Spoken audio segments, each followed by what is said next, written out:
A quick heads up. This Lit Snippets episode contains some spoilers, so please listen at your own risk. All right, get ready to journey back in time with us. We're heading to post-Civil War Philadelphia. Gas lamps, cobblestone streets, that sort of vibe. Sounds charming. Yeah, well, charming with a twist. We're diving into a novel called The Conductors by Nicole Glover. Ah, yes. The Conductors. A fascinating blend of history and fantasy. Okay, so give us the rundown. What's the basic premise? Imagine a world where the magic of the Underground Railroad, that network that helped enslaved people escape to freedom. Right, Harriet Tubman, the whole bit. Exactly. Imagine if that was literal magic, like actual supernatural abilities, helping them navigate, protect themselves, outsmart their pursuers. Whoa, okay, that's cool. So in this world, the Underground Railroad wasn't just about bravery and cunning, but actual, magical powers. You got it. And the novel introduces us to Hetty and Benji Rhodes. Okay, so who are they? They're a formerly enslaved couple who are known as conductors on the Underground Railroad. Because they conducted people to freedom. Yes, but also because they possess this unique ability to conduct celestial magic. Whoa, hold on. So it's not just a metaphor. Yes. They literally have magical powers. They do. And it's a power that's deeply tied to their heritage, to Black experiences and traditions. It's a fascinating magic system, drawing energy from the stars, the cosmos, even the natural world. Okay, so we've got former slaves turned magical detectives in post-Civil War Philadelphia. What kind of case throws them into this whole detective gig? Well, it all starts with a murder. A man named Charlie Richardson is found dead. Oh, no. What happened? Well, that's the mystery, isn't it?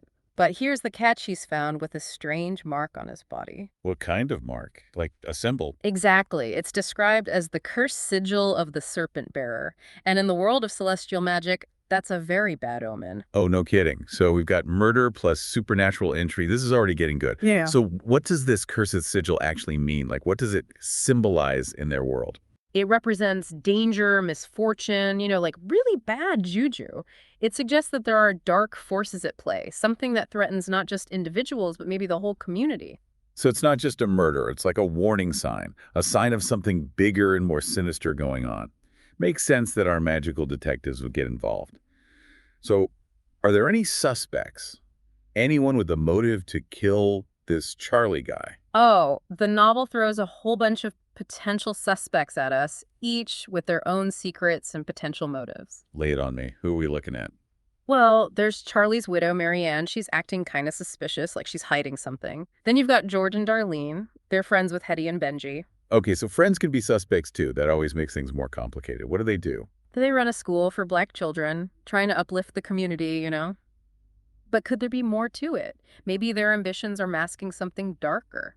We're even led to suspect Elaine Brown for a while. Wait, who's Elaine Brown? He's part of a family that's had a long-standing feud with Hetty's. Bad blood and all that. So there's that whole angle, too. Okay, so it's like everyone has a potential motive, a secret they're hiding. Classic murder mystery stuff. Yeah. So how does Hetty, our magical detective, start to unravel this whole mess? Does she use her magic to find clues? Oh, absolutely. Hetty's got this amazing ability to blend traditional detective work with her unique magical skills. She's incredibly observant, noticing those little details that others miss, like a Sherlock Holmes with a magical twist. I love it. Give me some examples. What kind of clues is she picking up on? Well, there's this broken pocket watch she finds, a coded note tucked away in a secret compartment, and this abandoned classroom with that same cursed sigil, the serpent bearer mark, scrawled on the wall. Spooky, right? Yeah, a little creepy. And I bet those cobblestone streets and gas lamps just add to the atmosphere. The novel definitely brings post-Civil War Philadelphia to life. You can practically smell the coal smoke and hear the horse-drawn carriages clattering over the cobblestones. So it's not just a backdrop. The city itself is like a character in this story. Exactly. And it's a city full of contradictions. You see this emerging Black middle class trying to establish themselves, facing discrimination, but still full of hope for the future. It's a society in transition. Which makes sense. The Civil War might be over, but the fight for equality is far from won. It's like Hetty's working against not just the mystery itself, but also against these larger societal forces. She's got a lot on her plate. You said it. And that's where her network comes in. Hetty relies on her connections within the Black community to gather information. She's got informants, friends, allies who help her navigate this complex world. It's like they're creating their own justice system within a system that often ignores or dismisses crimes against their community. You got it. And it's a diverse cast of characters. There's Penelope, a friend who's always in the know, always got her ear to the ground. I like her already. And Cora Evans, a wise woman who offers guidance and support. Even the local mortician, Oliver, plays a surprisingly helpful role. Wait, the mortician. Okay, now I'm really intrigued. Oh, he's a character, that's for sure. But they all come together to help Hetty and Benji because they understand what's at stake. So after all this investigating, do they actually find out who killed Charlie? Oh, they do?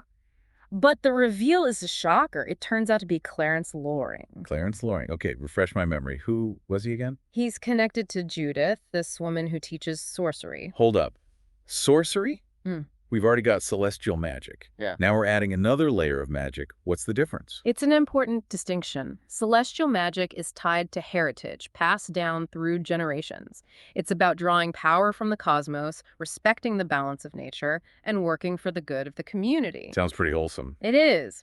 But sorcery is seen as a corrupt form of magic, often associated with, darker forces and selfish ambition.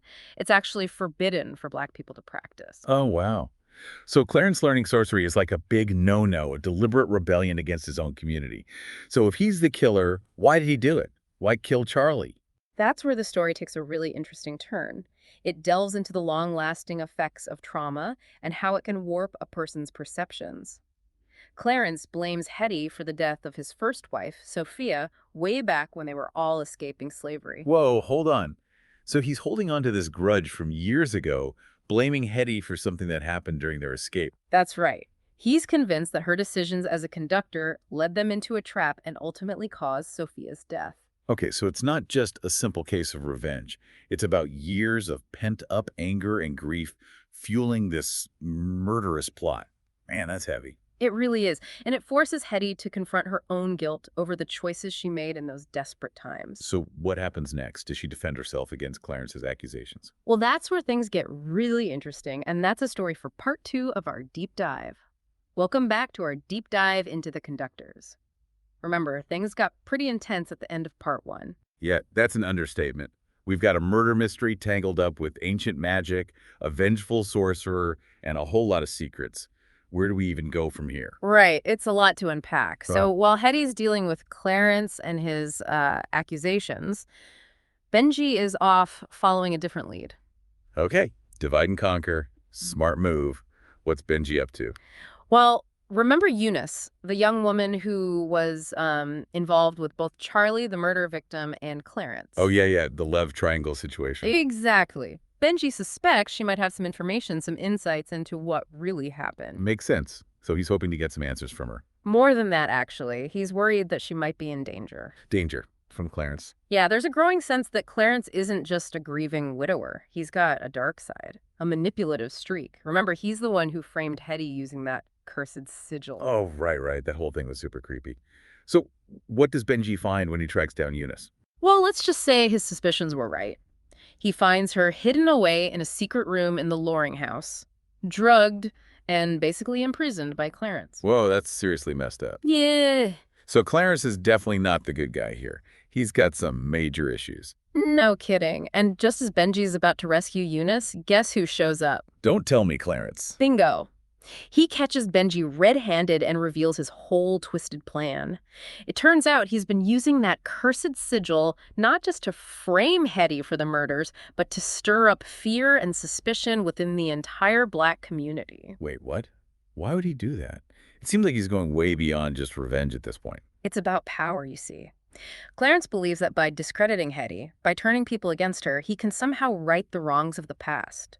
Like he's trying to rewrite history in his favor. Okay, so it's not just personal anymore. He's trying to undermine Hetty's authority, her position within the community. But why use the cursed sigil? Isn't that, like, sacred to them? Exactly. And that's what makes Clarence's actions so insidious. He's taking something sacred, something that represents their heritage and their resilience, and twisting it into a weapon of fear and manipulation. It's like he's preying on their beliefs, their superstitions. So messed up. It is. And this is where the novel really explores the complexities of power dynamics within a marginalized community.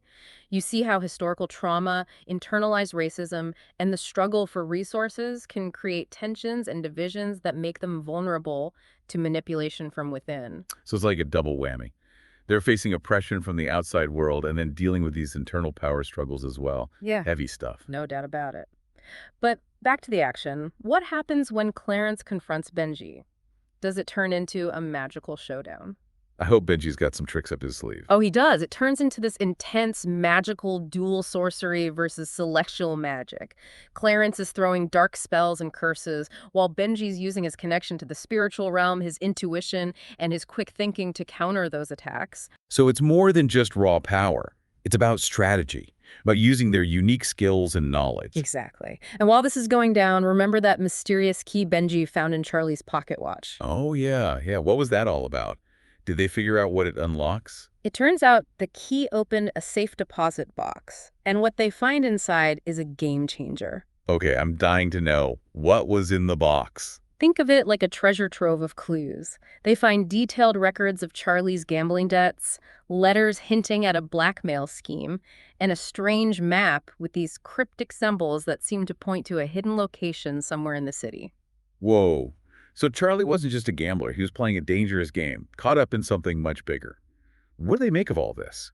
As they start connecting the dots, they realize that Charlie stumbled onto something big, something that threatened very powerful people. Okay, so now we're talking conspiracy. Mm, This is going way beyond just a simple murder case. that's right. And the deeper they dig, the more they uncover this web of corruption that reaches back generations, all the way to the founding of Philadelphia itself.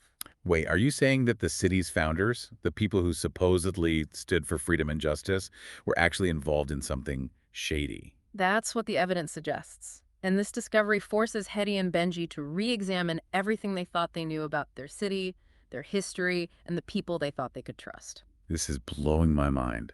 It's like history itself is unraveling, revealing the dark secrets hidden beneath the surface. And that's the power of stories like The Conductors. They challenge us to question the narratives we've been told, to dig deeper, and to uncover the hidden truths that shape our world. So what happens next? Do they manage to expose this conspiracy? And what about Benji's showdown with Clarence? Okay, so we're back for the final chapter of The Conductors, and things are about to get real. We left off with Benji facing down a vengeful sorcerer and Hetty trying to reason with him. Where do we even start? Right. It's a lot.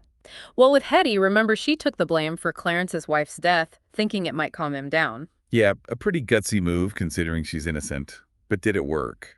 Not really. Clarence is so consumed by grief, it's twisted into this, obsessive need for revenge. So even when confronted with the truth, he can't let go of this anger. Sadly, no. He unleashes this devastating magical attack, forcing Hetty and Benji to defend themselves. Oh man, talk about a family reunion gone wrong. So it's celestial magic versus dark sorcery. Who wins? Well, it's an epic showdown. They're weaving spells, summoning star sigils, the whole 9 yards. But just when it seems like Clarence might overpower them, Judith shows up. Judith, the woman who taught Clarence sorcery. What's she doing there? She finally realizes the consequences of her actions, seeing what Clarence has become, all the pain he's caused. So she's stepping in to stop her student from going down this dark path. Yeah, and her magic is powerful. It shifts the balance, giving Hetty and Benji the upper hand. Talk about a teacher taking responsibility for their students' actions. But what about Clarence? What happens to him? Faced with defeat, he breaks down, confesses everything, all the murders, the whole twisted plot. So justice prevails. But it's not just about catching the killer, is it? No, it's about healing the community, rebuilding trust. They work together to dispel the fear surrounding that cursed sigil. Right, because he used that to manipulate everyone. Yeah. So they're taking back their power, showing that their magic is a force for good. Exactly. But remember that other mystery, the conspiracy Charlie uncovered. Oh, yeah. What about those secrets in the safe deposit box? Well, they put the pieces together and uncover this network of corruption that goes all the way back to the city's founders. Wait, are you serious? The people who founded Philadelphia, who supposedly fought for freedom, were involved in something shady. Yeah, it turns out they were secretly profiting from the slave trade. Talk about hypocrisy. Wow, that's heavy. Hmm. It's like the past is still haunting the present. And that's one of the big takeaways from the conductors. It reminds us that history isn't just something in the past. It shapes our world today. That's a powerful message. So how does it all end? Do they expose this secret organization? Well, they realize they can't single-handedly dismantle this powerful network. Instead, they focus on healing, on empowering their community. And, oh, guess what? Hetty finds her sister. Oh, wow. That's amazing after all this time. Yeah, it's a beautiful reunion, a reminder that even amidst darkness, there's always hope. So the conductors, it's about murder, magic, but ultimately it's a story about hope and resilience. Absolutely. It challenges us to think about how we navigate complex choices, how we use our power, how we fight for what's right. And to remember that even in a world full of darkness, there's always magic, especially within ourselves.